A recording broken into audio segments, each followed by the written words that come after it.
When you were last on, not this show, but its predecessor, The Marketplace of Ideas, you described your books as postmodernish, philosophical mystery novels with Japanese and Japanese-American themes. Does that remain accurate? Is there more to add at this point with a new book out? Overall, that remains fairly accurate, although it's hard to, for me, it's hard to label what I do because I'm so close to it. It's like a Todd Shimoda book, so I don't know exactly. But yeah, people want to know what it is, and the more I try to explain it, the more people seem to glaze over and, and move along to another topic. But I think that's true, although for Subduction, I found it was more of a kind of, I wanted to do more of a thriller, mystery kind of genre rather than the strictly more philosophical kind of mystery. So there wasn't a lot of, like the Mononowari book was real heavily involved with the literary concept that was ancient, several centuries old. So,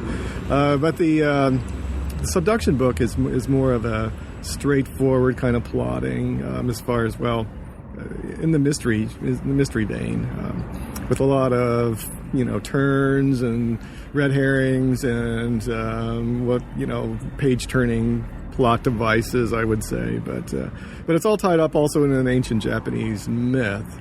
So I definitely have kept the kind of the Japanese theme with. I also have a lot of science background. I like to throw that in, and but for me, yeah, the main thing is a character with a real strong motivation. And in this case, the motivation is to survive his banishment to this tiny island. And I think we've all been in that place where we've moved somewhere, or been in a situation where you feel totally isolated and not really sure how you're going to survive. And so I think that's the main thing that is different from my other novels. Is that real strong drive.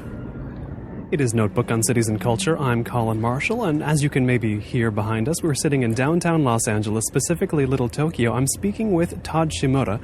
If you hadn't heard him on the Marketplace of Ideas, the old show, you can still pull up his interview where we talk about his then most recent book, Oh. Before that, he wrote the novels The Fourth Treasure and 365 Views of Mount Fuji. His new novel is called Subduction, and It involves earthquakes, it involves medicine, it involves earthquake prediction, it involves medical banishment to an island, it involves a lot of stuff. And we're going to talk about it all, but I suppose we should get this straight. We have a novel set in Japan, set on an earthquake-prone island.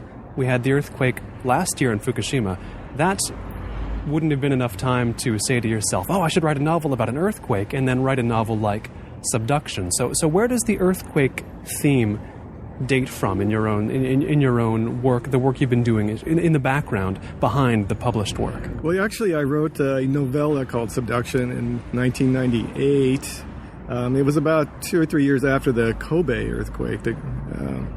And that earthquake killed like 5,000 people. And I just remember watching, the horrific fires and the collapsing buildings. So I'd seen earthquake damage before, but for some reason, since I'd been in Kobe a few years before that, it was really just struck me as such a horrific thing. And I wrote this novella and submitted it to Zoetrope magazine, Francis Ford Coppola's.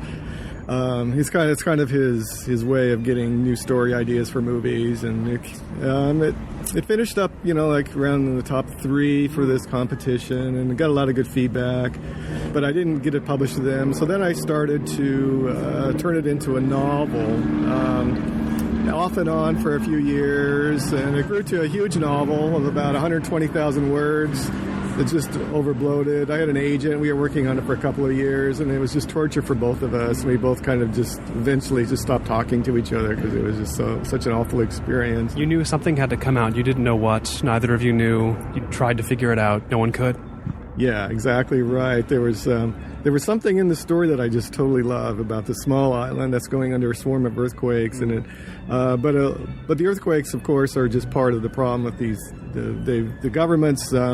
In response to what happened at Kobe, the government was blamed for a lot of the tragic loss of life and in Kobe. So they the government said, well, we need to get all these people off this island at this point. But a few residents would not refuse to go, so they would stay. And therefore, they stayed for various reasons, and a lot of it has to do with earthquakes. So, and this is an old story. I think of the longtime resident of a disaster-prone place who won't go. I think of the one man on Mount St. Helens in Washington who wouldn't get out of his cabin. I think of the guys hanging out on the island that Werner Herzog visited in La Soufriere, who thought that the volcano was going to explode any moment. What is the appeal for you in exploring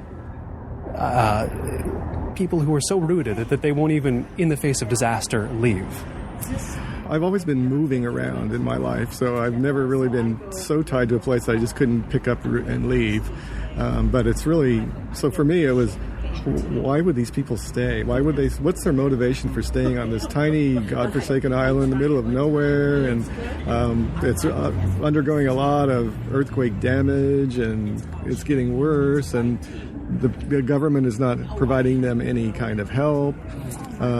So what's with these people, and why are they motivated to stay? So this doctor is banished to the island, and he gradually unravels why they're staying, and so it's kind of a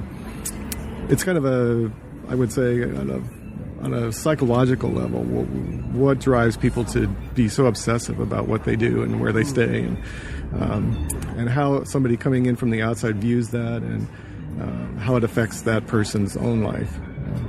And you have more than one obsessive character on this island. There's the islanders, the elderly residents who won't go away, and then there's the obsessive documentary filmmaker Mari, who's got this project she won't put down, and there's the obsessive predictor of earthquakes, Aki, who sets up meters all along the island and won't look away from his project. The only non-obsessive seems to be Endo, the young physician who you have banished to this island.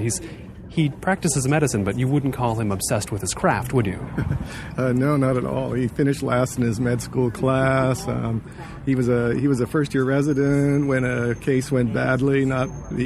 He was blamed for a death that he probably could have prevented, but it was under orders to do something else. So yeah, he has no obsessions at all, no motivations. But when he gets to the island, I think he is motivated to survive the 4 years that he's going to be there, not only physically, but also psychologically, mentally. How am I going to live through this? Because he's an urbanite, and he's in the middle of nowhere with very few, trappings of civilization. And so he finds some obsessions within him, and I think the main obsession is dealing with this patient who died, and how he's going to live with that thought, reconciling that. I mean, patients die all the time, but for him it was something very deeply traumatic, and as the story goes along, we find out how deeply traumatic that was. And so he gradually finds his true motivation, and he comes off, kind of as a young, cocky doctor, but deep inside there's some really strong a strong drive to find out who he is and why he did what he did, and how he can go through the rest of his life, what he needs to do to make himself a better person. So I think his character develops the most, obviously, and there's a lot of surprises along the way about how that happens. Now, when you were on the Marketplace of Ideas, we talked about a favorite Japanese novelist of both of ours, Kobo Abe, who was an inspiration for you and for me, has been an object of reading obsession for quite some time, and he has that famous book, Woman in the Dunes, made into a film by Hiroshi Teshigahara, and that had similarly a man of science who wound up marooned in a place where there's not much of anything. What is the appeal when you're writing a novel of a character who is scientific and who winds up in a desolate place? Whose maybe mental faculties seem to him to outmatch the place that he ends up. I've been, like you said, I've been heavily influenced by Kobo Abe. I read his books every year. I probably pick up another one and reread it.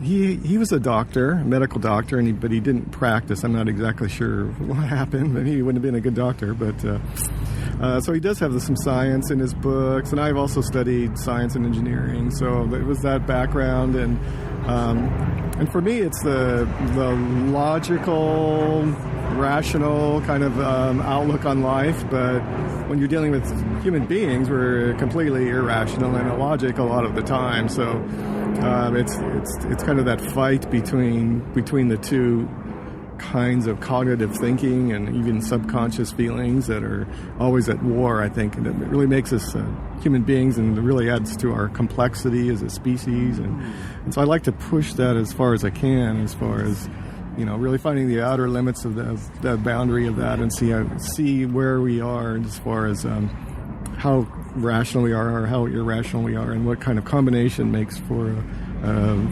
fully formed human being. So for me, I think that because I do have some science background, I like to be able to incorporate that, as well as explore it through a real strong narrative, almost sometimes irrational kind of art, sort of novel writing, which, when you think about it by itself, is you're just dreaming up worlds and people and trying to create something out of pure imagination. So for me, it's the whole dichotomy, I think, that really appeals to me, and why I continue to do it. And I wonder, what have you found about the outer limits of how much science you can include in a novel like this? Because we both mentioned, there's medical science in here. The main character is a doctor. There's a geologist. The title of the book is a term from geology about what might cause earthquakes to happen with the plates shifting under the Earth's crust. Now, what does it feel like to you as far as how far you can go with the technical and the scientific and the medical or the geological? Is there a limit? I mean, what does it depend on? How much you can include? Wow, that's a great question. I've never been asked that question before, and I realize when you're asking it that I constantly worry about that.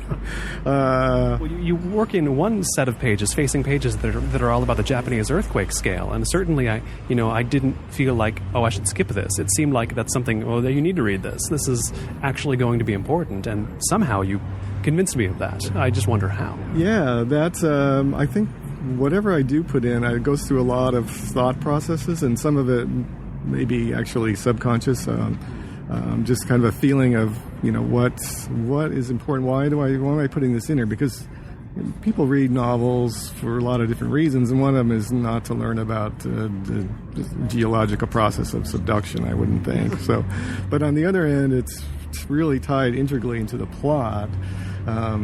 And also for the obsession of the character Aki, who's a seismologist, and why is he setting up all these instruments and warning devices and measuring all sorts of different aspects of the island, like the color of the water in the harbor and the temperature of the springs, and so you have to introduce a little bit of science in order to make that at least plausible, or help the reader who doesn't know anything about that to really kind of grasp a little bit about it.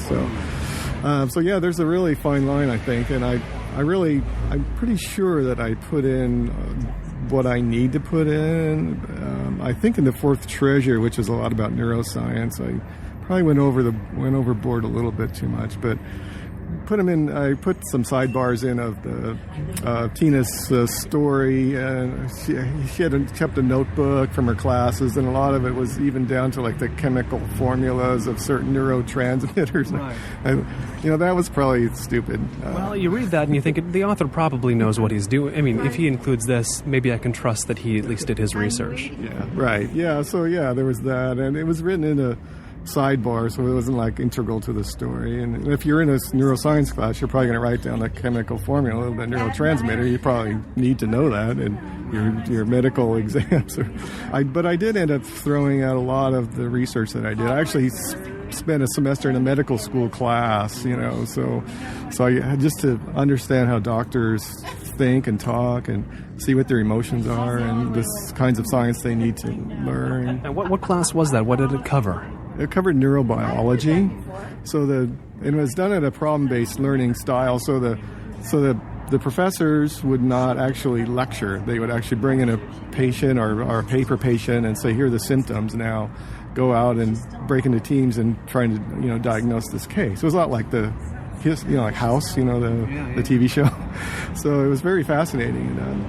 it was a real struggle for a lot of the students, and sometimes they would just break down and cry because they couldn't get it, or they why don't you just tell us the answer? Why do we have to figure this out ourselves? And so it was, and just learning the complexity of the human body and how doctors have to deal with that was really, for me, is really fascinating. So I included some of that in the book, and also some of that for Subduction, just being in the medical school. But I tend to, I really try and think about that a lot. It's exactly what's necessary and for what reason. And I think like my aunt won't read any of my books because there's too many big words in it. So she could look them up, and I wonder how different it is in your mind writing a book in 2012 when it is very easy to look anything up you want, even just on your phone, versus writing a book in the mid-90s, when it was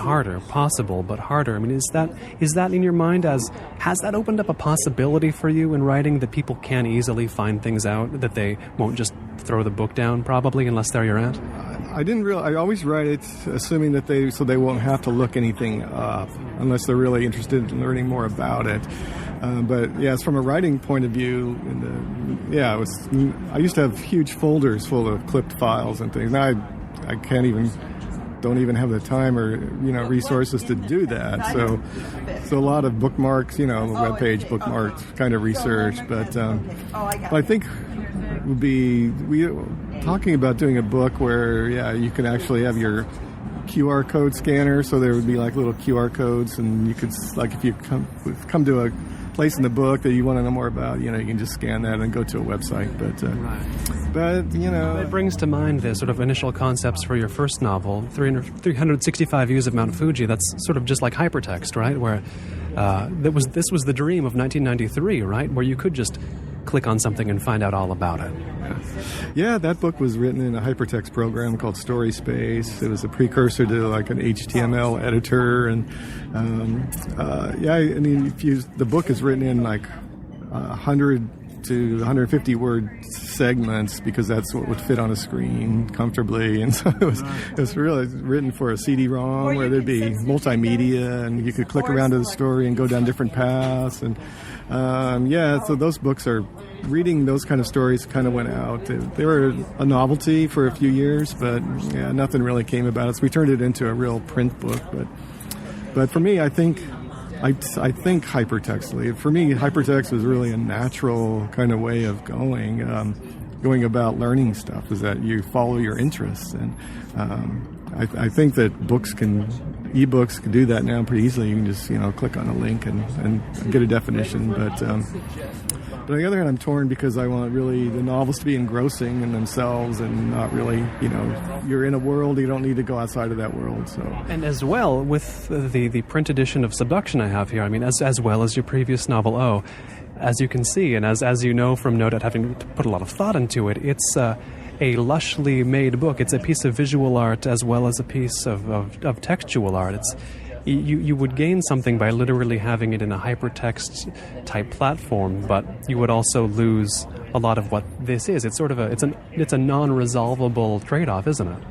Yeah, that's very true. Yeah, it's just not available in the same kind of sensory, physical experience in a book as an ebook. Yeah, so we are torn because I'm totally a digital person, but I also like the physicality of the book. So we're always going to have books in the physical form, I think, but the ebooks are, definitely making grounds, and I think they're going to be a lot of the way we read these days. But for me, just having that product, that book, is what really excites me as a novelist, at least from this, not other than the story and the characters, but also just holding that product in your hand and feeling it and seeing how we created this physical object to not only be beautiful but also to tell a story. So. Now, in the book, you layer the science of I don't know if layer is the right word, but you have the science of why earthquakes happen, as well as the mythology of why earthquakes happen, with the sort of legendary catfish, which we'll talk about more, I assume, if we get to the catfish. But it seems to me I see that more in Japanese films and Japanese novels than in maybe films and novels from other traditions. I mean, in say, Western disaster movies, you might see science kind of fakely used to explain, or science babble used to explain some mythological type villain or creature or disaster. But in at least the Japanese or Japanese-themed novels and films I watch and read, they are, how to put it, the science and mythology sort of coexist without ever really being made to fit one another. Does that make any sense on the face of it, or should I explain that more? No. I think I understand what you're saying. The Japanese culture is very. It's almost four-dimensional in the fact that you have all of this background of tradition and mythology and history that they completely. I don't know if believe is the right word, but they practice it and they perpetuate it, and it's accepted, along with their completely technological and scientifically tied society together, and everything is exquisitely designed and done, and with a very user-friendly kind of approach. And then there's the day-to-day existence of just living in this crowded society, trying to deal with societal rules as well as the keeping up with the technology, as well as understanding the myths that actually perpetuate, that make them the Japanese society that they are. And then there's the fourth dimension of time, where people are, moving. They're thinking about the past, but they're living in the present, but they're so focused also on the future of what do I need to do today to really maintain my existence in this society. So it's really a complex thing, and it's hard for me to you almost have to feel it because in this country we tend to grasp onto one dimension, and there's sometimes a lot of ways of living, and not really having all of those four dimensions tied together as well as they do. So it's hard to describe, but that's the best I can do, I think. It's this phrase, what you said about they have these rituals that they practice, maybe not believe them. It takes my mind back to some books by certain Japanologists I've read who would argue that, well, belief and practice, it's sort of, practice sort of is belief, or belief practice there. Like it kind of doesn't matter which one is which, because there's you could say the practice is all, or the. It's maybe hard to use these terms to even describe it, but are you familiar with that line of thinking about Japan? When you're writing Japanese characters, does that sort of thing come into your mind at all? Because this book, I believe all of them are Japanese characters this time around. Yeah, it's all Japanese characters. I think that's true, that practice is everything. So they just don't, they walk the talk. They actually do what they believe in, and I think that's, you'll hear people in this country, I think, talking about what they're going to do or what they could do. Like, writers are the worst. I know so many writers who don't write, but in Japan you would never do that. At least not, you wouldn't say I'm going to write a great novel one day. They would... Certainly wouldn't say great, right? Unless you're definitely an iconoclast. Of which there are more these days, I understand. Yeah, that's you're absolutely right. I wouldn't say great, but they would probably write novels before they would even tell anybody what they were doing. So that, I think that at least from my experience, that's one of the big differences. So yeah, what you do outwardly is a reflection of what you feel in that country, very, I think, in a really broadly applied way in their society. Now, when you're writing a Japanese character, you can keep that in mind, and when you're writing a purely Western character, you'll write them a different way, presumably. But I think of your last novel, with the Japanese-American protagonist. I mean, is it different then to write Japanese-American characters when they presumably, like yourself, have a little of both of those ideas inside them, or do they, or is that just kind of a grand statement that doesn't mean anything? Well, at least from a Western point of view, I think that there's a lot of... The reason I was attracted to writing about in the Japanese culture is that whole obstacle of being an individual within the society. So in American culture, there's very little societal barriers to being an individual. So with all the rules and traditions in Japanese society, there's a lot more that psychologically the characters have to overcome in order to find out who they are. So it's kind of the reverse when you send an Japanese-American person into the Japanese society. And this is what my own experience of being in there. I grew up half my father's side is Japanese, so I knew a lot of the foods and the words, but I didn't really know a lot of the traditions in society, and because I wasn't truly immersed in it. But when I got there, I realized that there's a lot of Japanese culture and mores and societal rules that I don't know anything about. And when I was leaving Japan, one of the students I had said, Todd Sensei, I think that you've really become Japanese since you've been here. And I hadn't thought about that, but I guess I have, because I could really sense a different way of communicating, I think, than verbally from them, and understood a little bit more of what it meant to be Japanese in the Japanese society. So Zach and O is going through a lot of that, and I know that in most books about the foreigner gaijin experience in Japan, a lot of that happens, but I tried not to really go over how weird it is to be in Japan, and the typical kinds of things. So it was more of I think I avoided the trivialities of the Japanese culture and looked more deeply into him finding his own feelings, Japanese kind of feelings. And in the new novel, Subduction, you have an island that is full of people who have lived there a long time and won't move, as we've discussed. And you have these three characters, one of whom is the protagonist, the only youngish people there, the protagonist being sort of exiled there. Did you see this island, Marujima, as a way to write a kind of Japanese society in microcosm, maybe like an old Japanese society where the outsider-insider divide is very stark, even though they're all Japanese on the island?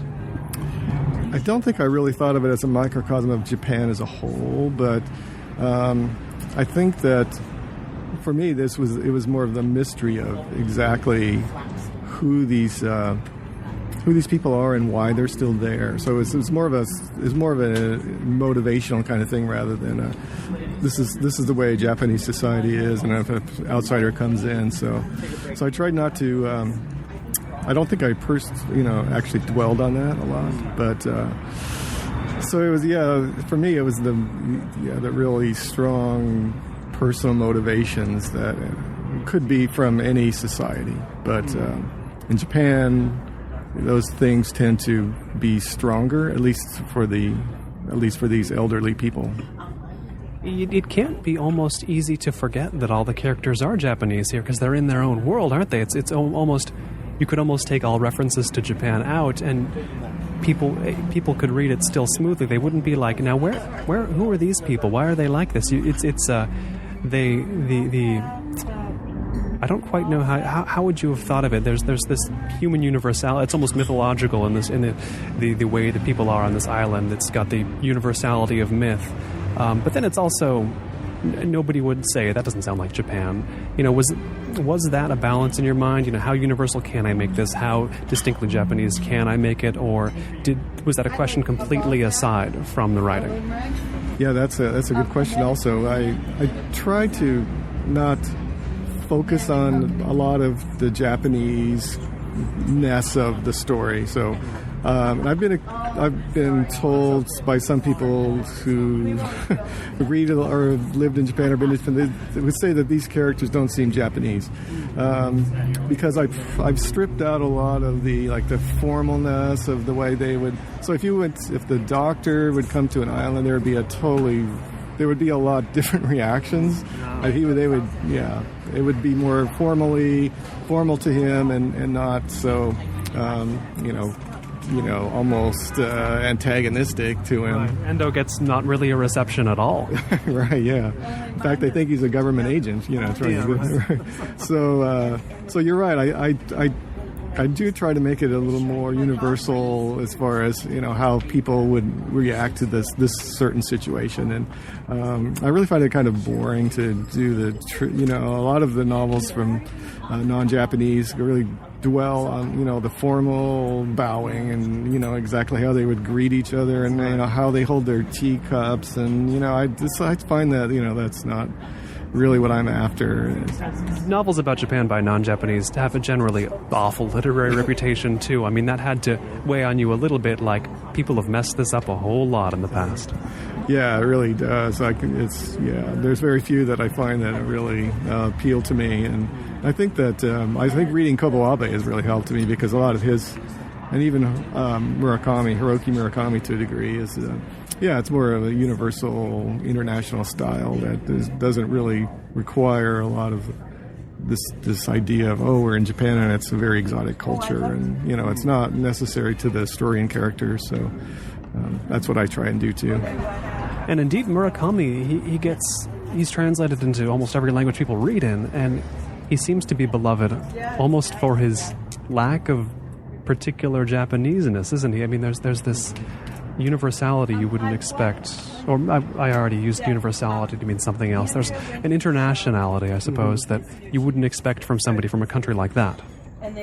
Yeah, that's very true. And he travels a lot in the United States, and he's very, I would say, an individual in Japan. So he's not your typical kind of Japanese. Although I really have to say that Japan is changing a lot. So it's not quite the same as it was. But so I think internationalism, I think, is probably the right word for it, as far as international appeal for the stories and characters. And some of his books have some historical background of Japanese events, but for the most part, I think it's a real strongly identifiable characters and stories that people can grasp it through any cultural lens that you would put it through. Now, last time we talked, you were in Hawaii. We were on the phone, and in this book, in Subduction, you have a protagonist who is exiled on an island where he feels like he's so far from everything. Did at any point you ever feel those feelings on Hawaii when you were in Hawaii? Oh yeah.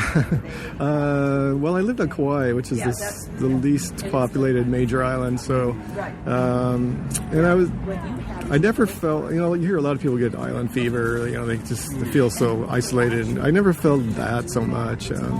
For a writer, it's easy to be in one particular place and not feel isolated, because your mind is coming up with all sorts of places and worlds where you are, and so that wasn't that so much for me. I tried to feel like when I was working on the book again, one of the revisions I was working on, it definitely hit me that this is an island, and dealing with the people there, there's a lot of really, I think, more intense relationships there, because you are on a smaller island and you tend to know a lot of people. A lot of the percentage of the population you probably know something about in some way or another. But so for that reason, I think it really helped me kind of grasp the idea of living on a small island.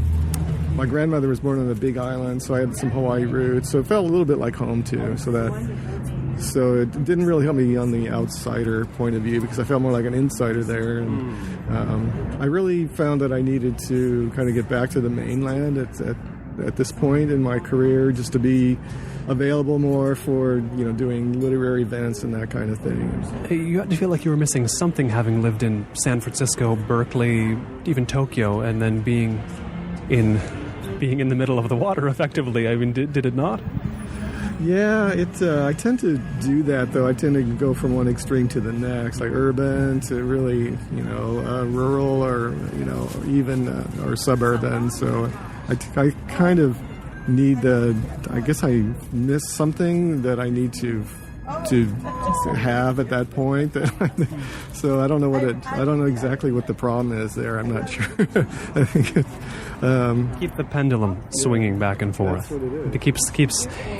It gives you fresh eyes on wherever you are currently living. If you just came from the polar opposite, though, does it not? Oh yeah, that's very true. Yeah, it does. And I find that I can't write about the place I'm in right at that moment for some reason. I think maybe there's just too many details around that I could write about that maybe not necessary. So the kind of the fog or haze of living there, the memories are more stimulating for a novelist, at least for me, to be able to write about that. So I was trying to work on a novel about Hawaii when I was there, and it just wasn't happening. But I think being away from there now, I kind of starting to get this feel of the way this novel should be developed. So living now in the environment of Southern California, you can tap into memories of Hawaii, and you're safely in an environment different enough that your present doesn't interfere with it?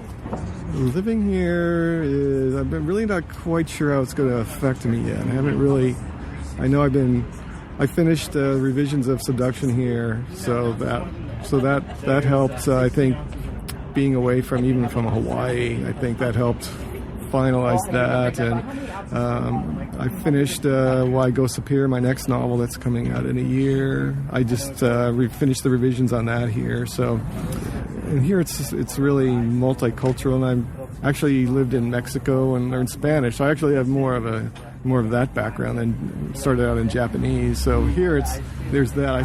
One of my first novels I wrote that never got published was actually set in Mexico, or partially in Mexico. So for here, it's kind of coming back in a circle in a way. It's true. One of the reasons that I moved here myself to Los Angeles was that it draws so much from East Asia and Mexico and Latin America below Mexico at once. It's this city is made up so much of those places. We're sitting here in Little Tokyo, I guess one of the most Japanese-American places there is, but as distinct from Japanese places in America, if that makes any sense. And then, you can go not far, and you can, where I live, at least I could speak Spanish all day and be okay.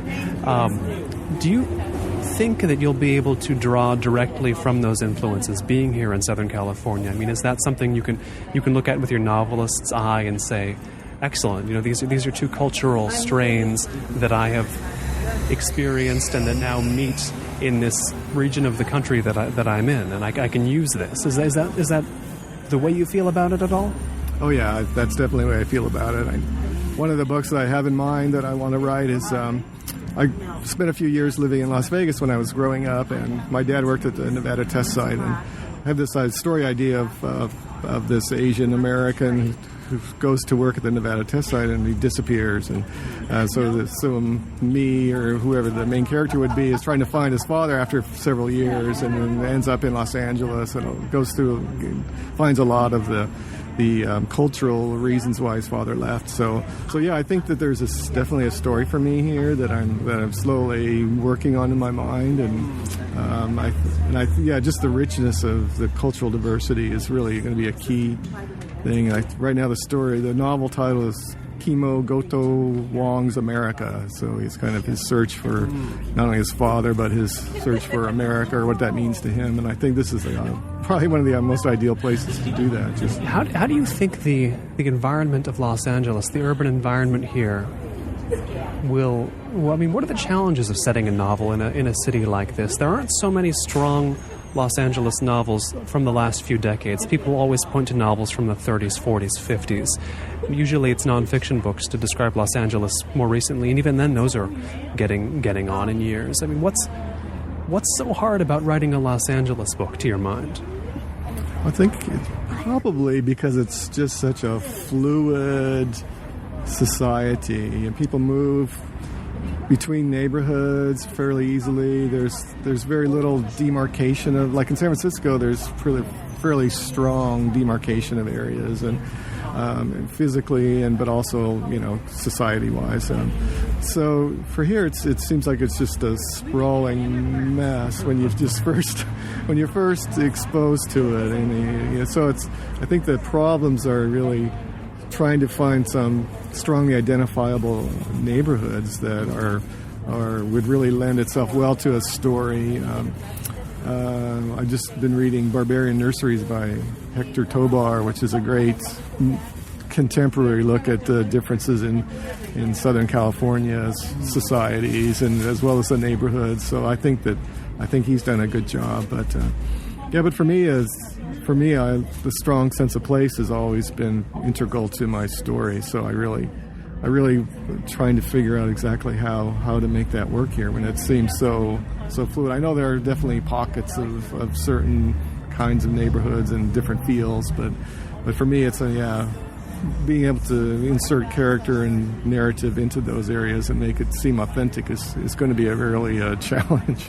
Yes, you spend a little time looking at Los Angeles and you realize that not that there are no neighborhoods, but there are in fact too many. We're in Little Tokyo now. There's the rest of downtown. There's Koreatown where I live. There's Westlake, Culver City, Echo Park, Silver Lake, the vast grid of the San Fernando Valley. There's Santa Monica, Playa Vista. There's Venice. There's all those coastal. There's the South Bay. There's the Torrance Prefecture, as the Japanese used to call, I understand, Torrance in the height of the Japan bubble. I mean, does that seem like the challenge to you? There's too much to select from, or what makes that especially difficult? Yeah, I think that's a good point. I think you're right that there are so many, and some of them are subtly different from others. So it's and people seem to dip in and out of them. I mean, I know there's some neighborhoods where people have been there for generations, and that really appeals to me from a writer's perspective about how that came to be and what that means for the people that live there, and why do people leave and why do people stay. So that that aspect of the different neighborhoods and the Japanese, that's been I've been learning more about that, is where the Japanese were, and then after during the war, the internment, so the whole neighborhoods of Japanese were gone, and then another culture moved in, or another group of people, and so I've been trying to find out more about that, and I think that would probably be the areas that I'd be most interested in from a novelistic point of view about, those old neighborhoods now changed and maybe somebody coming back. And but yeah, you're right. I've only just begun to scratch, the surface here. So the process would be like, say, where we sit in Little Tokyo, it becoming the jazz club-filled Bronzeville during World War II. I mean, that's the kind of process you mean, where it's neighborhoods become something else for a while, then go back and then change again? Mm-hmm. Yeah, exactly, right. There's just the whole historical thing about the immigration from Mexico and from East Asia, and how the whole war affected the Japanese population, and that's the whole idea of not just almost like neighborhood development as comparing that to character development in a story is one fascinating way to look at it. But yeah, I'm only just beginning, and I travel as much as I can, but it's hard to really, unless you spend a lot of time in one place, it's hard to really capture, the mood of that place and what it means to have been there before and what it means to be there now.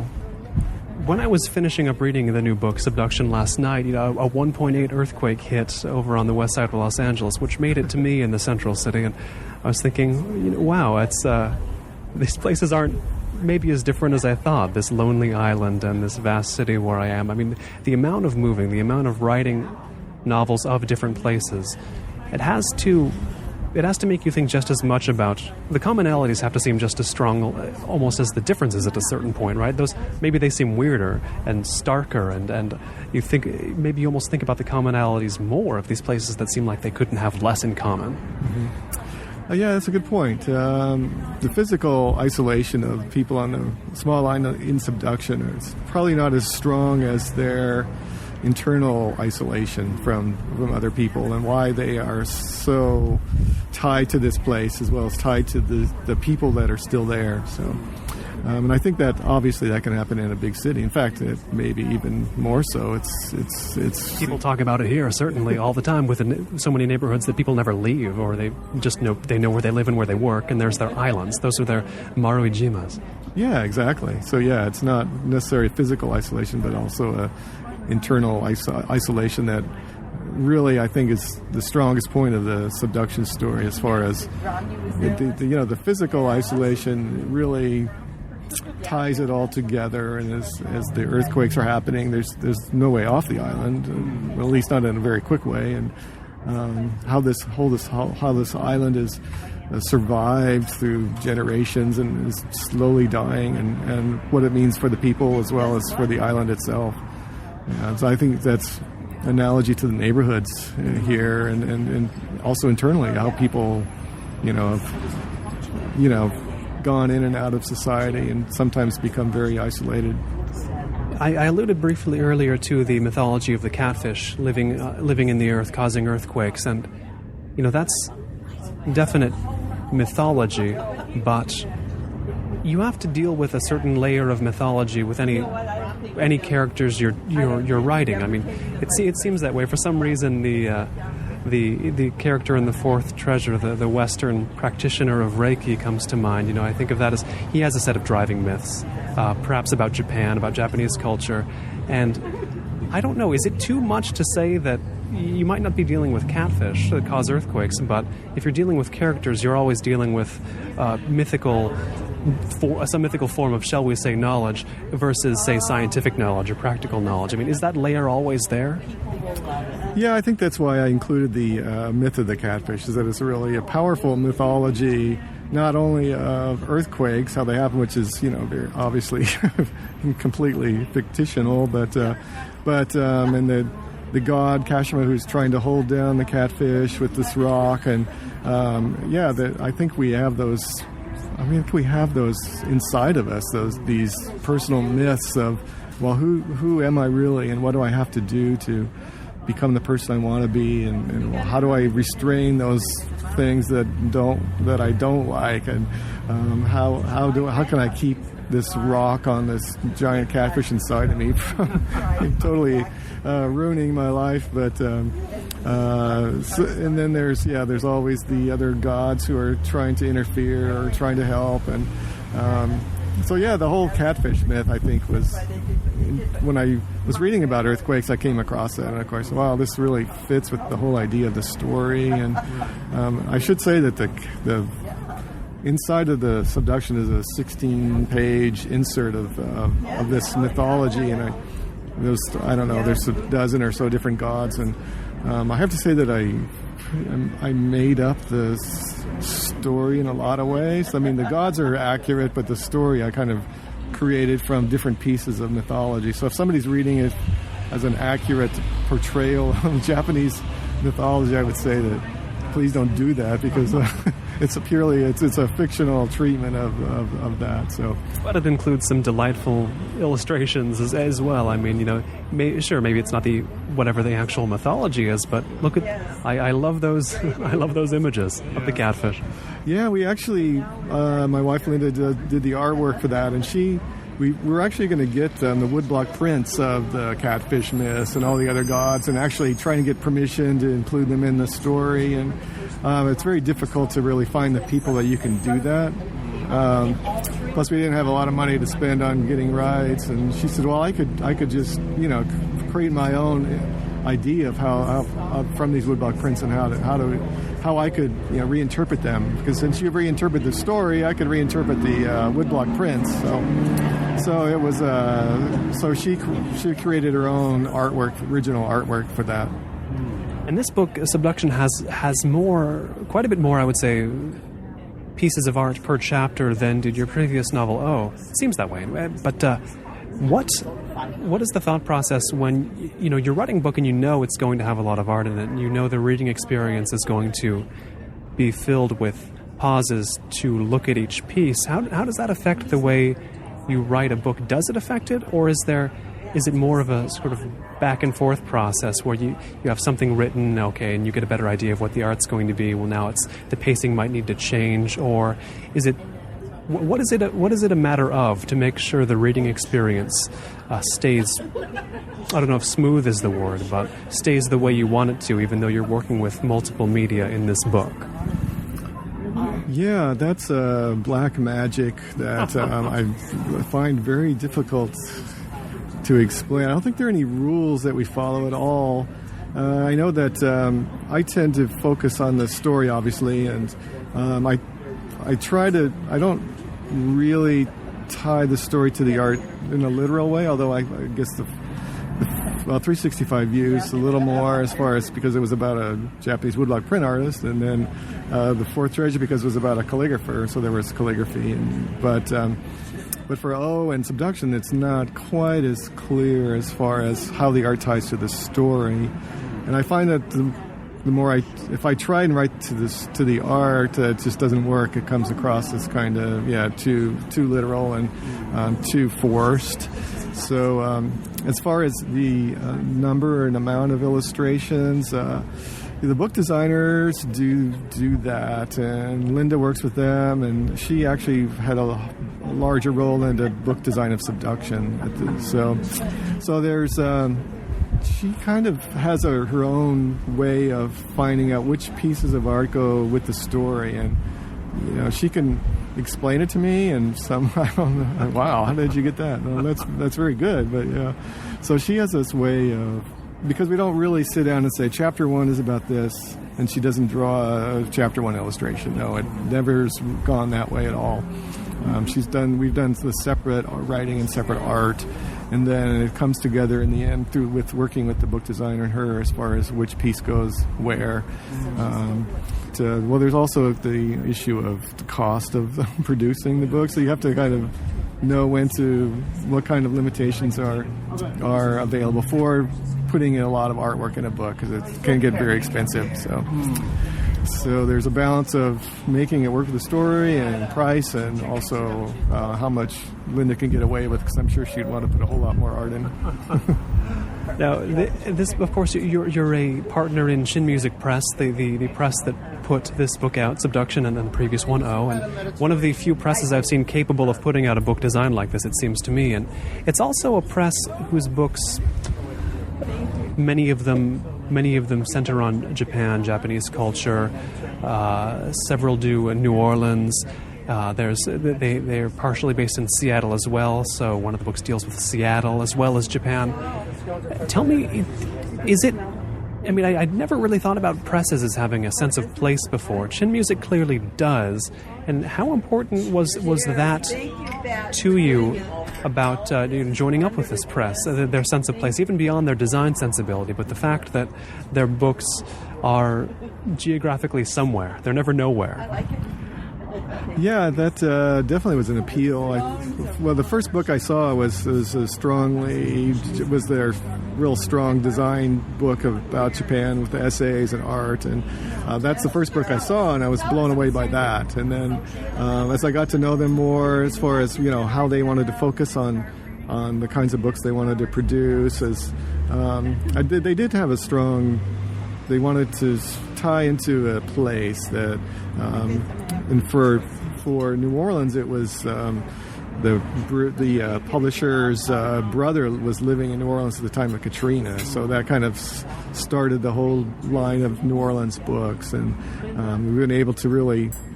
you've really been able to tie into people that really have a depth of understanding of that place, and I think that is one reason that I was attracted to them, is they really find these contemporary, edgy, but also deeply complex types of nonfiction or fiction books that help explain that geographical place and how that affects the psychology of the people and society in general. And I think that for me, that's a strong part of my novelistic aesthetic that I really like. So there was there was also the beautiful books they produce, which is unparalleled, I think, right now, and also that. So yeah, I think it was both 50-50. And so many of their books, as I mentioned, deal with Japan, and all of your novels deal with Japan.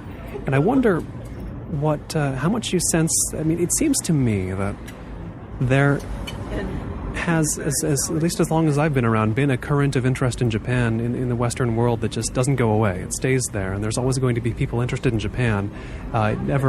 There's bubbles and bursts, and there's fears of Japan, and the fears go away sometimes, but there's always this current of interest in Japan that you can rely on being there in America, I guess in maybe the entire Western world. Do you see that as being something you can use? Is that a real thing you can tap into, or maybe it just seems that way? Yeah, it seems to ebb and flow as far as that kind of Japanese interest in Japan. After the war, there was the being in a country that's redeveloping, seeing how, and then there was in the 60s and 70s, there's more of, the Zen kind of craze. Let's go to Japan and really learn something in depth and more spiritual.